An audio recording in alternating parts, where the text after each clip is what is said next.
The evening shift at Poppy's Cafe was always quiet. For Jada, a 28-year-old waitress working at the small, cozy spot nestled in a tranquil part of town, the job was a peaceful retreat. Most of the patrons were regulars, retired locals who sipped their coffee, shared laughs, and reminisced about the good old days. Jada had come to appreciate the slow pace and the comforting predictability. But tonight, the familiar rhythm was broken. The bell above the door chimed, drawing Jada's attention. A tall black man stepped inside, dressed casually in an oversized hoodie and thick-rimmed glasses. He carried an unassuming air, but moved with a confidence that suggested there was more to him than met the eye. Jada froze for a moment. Something about him made her pause, though she couldn't quite put her finger on why. He wasn't one of the usual patrons, and his presence immediately drew her attention. Slowly, he scanned the room before selecting a booth by the window. Jada felt a twinge of discomfort. Most of her customers were locals, familiar faces who she could greet by name. But this man was a stranger, and his reserved demeanor only deepened her unease. She debated calling over her co-worker Lana, but decided to handle it herself. Taking a deep breath, she approached the table, plastering on a polite, professional smile. "Hi there," she said. "What can I get for you tonight?" The man looked up from the small notepad he had been scribbling in and met her gaze. "Just a coffee, Black," he replied in a calm, deep voice. "And whatever pie you've got." Jada nodded curtly, her expression neutral. "Sure, I'll check what's left." She turned and walked briskly back to the counter, her thoughts racing. Something about the man's presence made her uneasy. It wasn't just that he was unfamiliar, it was the way he seemed so different from the regulars she was used to serving. As she relayed the order to Lana in the kitchen, she voiced her discomfort. "There's something about that guy," Jada said, frowning. "He doesn't seem right for this place." Lana glanced out the small window at the customer in question and raised an eyebrow. "He's just a guy ordering coffee, Jada. What's the big deal?" Jada shrugged. "I don't know, he's just out of place, that's all." Lana rolled her eyes but didn't press further. She handed Jada the coffee and a slice of pecan pie on a plate. Jada returned to the booth and set them down, her tone still professional but her body language slightly distant. "Here you go," she said. The man smiled politely. "Thanks." But just as Jada turned to leave, a group of regulars near the counter began murmuring among themselves. One of them, an older man named Hank, glanced toward the stranger's booth. "Doesn't look like he's from around here," Hank muttered, loud enough for Jada to overhear. "Wonder what he's doing in a place like this." Jada felt her face flush. She glanced back at the man, who had returned to writing in his notepad, seemingly oblivious to the whispered conversations around him. Time passed, and as the cafe emptied, Jada couldn't shake her discomfort. When the man approached the counter to pay, she hesitated before ringing him up. She couldn't help but feel her unease boiling over. "Can I ask you something?" she blurted out, her tone more accusatory than she intended. The man raised an eyebrow. "Of course," he said. "What are you doing here?" she asked. "You don't exactly look like you're from around here." For a moment, he said nothing, and Jada regretted her words. But then he smiled, a knowing expression that seemed to carry an unspoken truth. "I'm just here for some coffee," he replied evenly, "and maybe a little perspective." He handed her cash for the bill, left a generous tip, and exited the cafe without another word. Jada stood there, her cheeks burning with embarrassment, as Lana walked up behind her. "What was that about?" Lana asked, her tone curious. Jada shook her head, unable to answer, but as the man disappeared into the night, a thought crossed her mind. There was something familiar about him, something she couldn't quite place. Little did she know, her actions that evening would come back to haunt her in ways she could never have imagined. The following evening, Poppy's Cafe was abuzz with quiet whispers.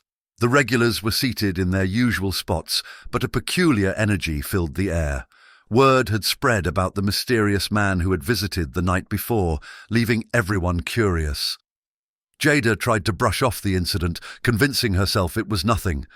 But deep down, she felt a nagging sense of unease. Her shift started like any other, pouring coffee, taking orders, and exchanging friendly banter with the regulars. The bell above the door chimed again, and Jada instinctively turned to greet the customer. Her heart sank. It was him. The man from the night before entered, but this time he wasn't alone. He was accompanied by a sharply dressed man in a tailored suit who seemed vaguely familiar. The two made their way to the same booth by the window. Jada stiffened, unsure of what to do. Lana nudged her. "Your table, Jada. Go!" Taking a deep breath, Jada approached with her notepad in hand. She forced a smile. "Welcome back. What can I get for you two tonight?" The man looked up, a faint smile playing on his lips. "Just coffee for me. Black as usual," he said. He nodded to his companion. "He'll have the same." Jada scribbled the order down, her hands trembling slightly. "Coming right up." As she walked away, her mind raced. Why had he come back? And who was his companion? Her unease only grew when she noticed the man in the suit glancing at her, his expression unreadable. In the kitchen, Lana couldn't help but tease her. "You're jumpy." "He's just a customer, Jada." Jada shot her a glare but said nothing. She returned to the booth with their coffees, placing them on the table with careful precision. "Enjoy," she said quickly, turning to leave. "Wait," the man called after her. She stopped in her tracks, turning back toward the table. "Yes?" He gestured to the seat across from him. "Do you mind sitting for a moment? There's something I'd like to discuss." Jada hesitated, glancing toward Lana, who gave her an encouraging nod. Reluctantly, she slid into the booth. "Is there a problem?" The man leaned back, removing his glasses and pulling down the hood of his sweatshirt. Jada's breath caught in her throat. Underneath the disguise was Elon Musk. Her eyes widened as the realization hit her. She had seen his face countless times in interviews, articles, and social media posts. She froze, unsure of how to react. "I see you recognize me now," Elon said calmly, his voice steady but firm. Jada stammered. I didn't realize—" Elon held up a hand, cutting her off. "Relax. I'm not here to cause trouble. I'm here to talk." His companion, still silent, slid a business card across the table. Jada glanced down at it. Telsa, Inkers Public Relations. "I came here in disguise yesterday," Elon began, his tone measured. "To see how I'd be treated without any recognition. What I experienced was disappointing, Jada." She swallowed hard, her cheeks flushing with embarrassment. "I didn't mean—" "You judged me before you knew anything about me," Elon continued, his expression serious. "You didn't treat me with the same warmth and professionalism you show your regular customers. Why?" Jada's voice faltered. I don't know. I guess I just assumed." Elon leaned forward, his gaze piercing. "Assumptions can be dangerous. What if I had been just an ordinary person looking for a meal after a long day? Would you have treated me differently if I looked like one of your regulars?" Jada looked down at her hands, her shame evident. "I'm sorry. I didn't mean to—" "I'm not here for an apology," Elon interrupted. "I'm here because this isn't just about me. This is about how we treat each other. People come from all walks of life, and their appearance shouldn't determine how they're treated. Whether someone's a billionaire or a janitor, they deserve respect." The words hit Jada like a freight train. She nodded, tears welling in her eyes. "You're right. I let my bias cloud my judgment. I'm so sorry." Elon's expression softened. "What matters is that you learn from this. We live in a divided world, Jada, but we can't afford to let our differences dictate how we interact. We need to coexist, respect each other, and find common ground." The man in the suit finally spoke, his voice gentle. "We're not here to punish you. We're here to encourage growth." Jada nodded again, her voice barely above a whisper. "Thank you for giving me this chance to learn." Elon smiled faintly, pulling out his wallet and leaving a generous tip on the table. I hope you carry this lesson with you. And next time, treat everyone who walks through that door like they belong here.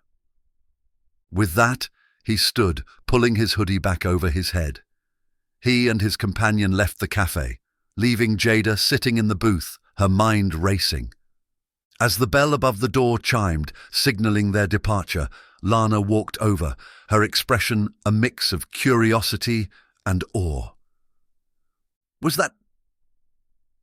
Jada nodded, still processing what had just happened. Yeah, it was.